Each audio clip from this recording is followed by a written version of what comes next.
What's up, YouTube? Irish MC Vet here. So we're back with Jeep thoughts for the day.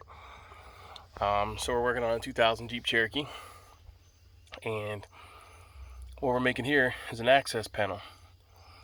So if you've ever had fuel problems, which we're having out of this 2000 Jeep, you'll know that there's no access panel back here. Pretty dirty. Got some rust we need to deal with. Some actual water. Don't know where that came from. Hasn't been drove in 3 days. But anyways, so we're gonna cut an access panel and make a door like that's on most cars that was not designed into these Jeeps. We're gonna cut that out. But first, let's cover some ground rolls. The gas tank is right below this. So let's go down here. Alright, so now here we have our gas tank. The gas tank has been removed. As you can see, we have some fuel issues. Fuel is leaking out somewhere. So anyways, we're going to cut that out up there so that when we put the tank back in, we'll be able to see it. So anyways,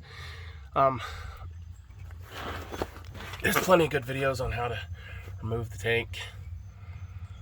I just got to sit in here. There's the fill and overflow, and that's the pressure regulator and the fuel pump down there, sending unit and all of this stuff. And I think where our leak is here. There we go. So I think the leak is here because that's where the brown stains are from dripping down. I just spun the hose over. Up there is our super cool rusted out parts.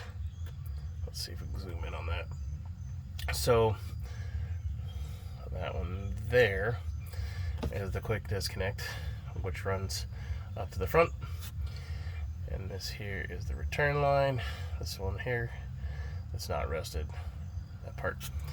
And then of course the electric wiring's up there somewhere. So we tucked it out of the way.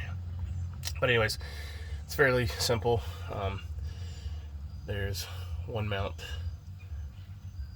up here. Sorry for the upside down stuff, but that's what you have to do. And then the other mount goes right there. And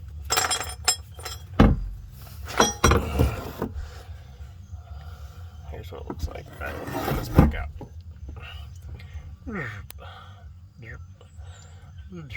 Alright, so here's the mount. This is the gas tank strap. And here's the little hoop that sticks up there and grabs on. So it'd go like that. And then that little piece catches up there in that hole. The problem I have with this one was it is bent. So I sprayed WD-40 or rust release on it for a couple days, just so that we could get it to come off without breaking, and it did. And then you also have this piece here, a little tab bent back, but that goes on there to protect the gas tank. And this one didn't have a bottom scrape plate on it, so I don't know what's going on with that, but we did not remove it. So anyways, this was not undercarriage washed frequently, as you can see,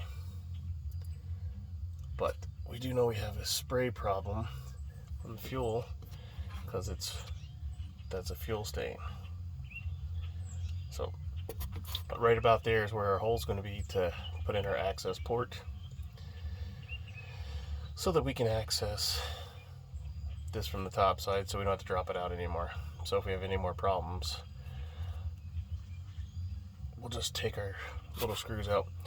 Now this thing sits really close, so you have to use some real small screws. You can put just quick disconnects in there, quick fittings. What are they called? I don't remember.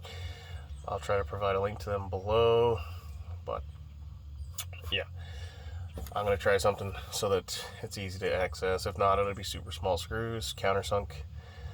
because like I said, this thing rests pretty much on top of there, so there's not a whole lot of space once you tighten it down.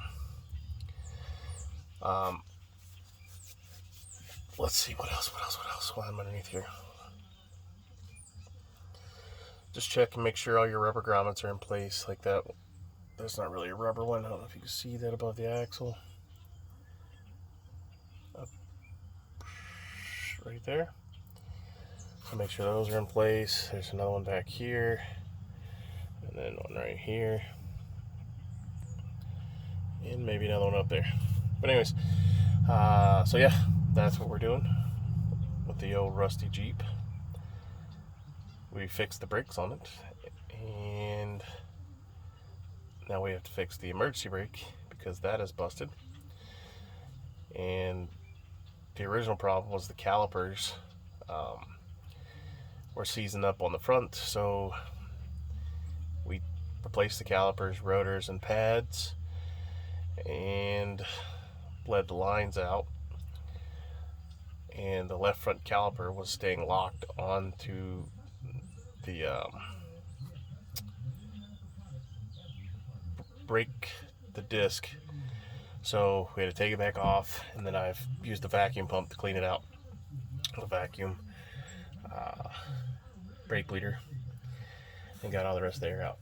So anyways, that's what that was. So there's a better picture of the top of the tank. As you can see, it's quite leaky. On these older ones though, the fuel pressure regulator is that silver thing on top, and then it's a poly tank with a mixture of nylon lines, steel lines, and nylon to steel quick disconnect fittings. So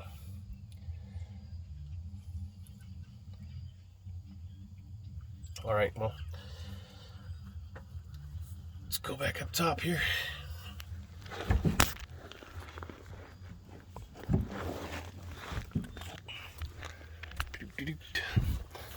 So anyways, we'll get back to this. All right, so whenever you're doing this, you want to, I've lined it out in this rubber material. Quick note before I forget, that is a gas tank underneath here. So if you're going to use something to cut it out with, like this, before I actually start cutting, I'm going to go underneath there and seal off the vent tubes and stuff and the main fuel line so as not to catch anything on fire, because it will explode. Just your forewarning. Do your due diligence. So anyways, on this, what I want to talk about, because it has this rubberized coating, you're going to want to have space on both sides, and you want to be on the flat part. So you're going to cut your access door here. Doesn't matter how big you go either way, this way, because you're probably not going to get much further than here, otherwise it's going to be useless. But on these sides here, you need space to put your rubber gasket that we're going to put in here, and then a place to mount your screws down through here. So on both sides, you're going to want to leave space, an inch, size of your thumb, whatever you feel comfortable with, so that you'll have some place to mount it to, and place for the gasket to go, so you don't have any air, moisture, or gas smell inside the vehicle if it leaks again. So yep, that's it. Oh, also, so this is a rubberized coating, that's what I was telling. So you want to scrape all this off, because this will also catch fire. So make your lines in here, and then cut it off, cut it square. And you can take a putty knife. This is an old putty knife. And then once you got good cuts in it, you should be able to start peeling it off. I also have that tar coated stuff, so it's really nasty and hard to get off, but you want to get it off so that you can make a clean cut in there. And as always,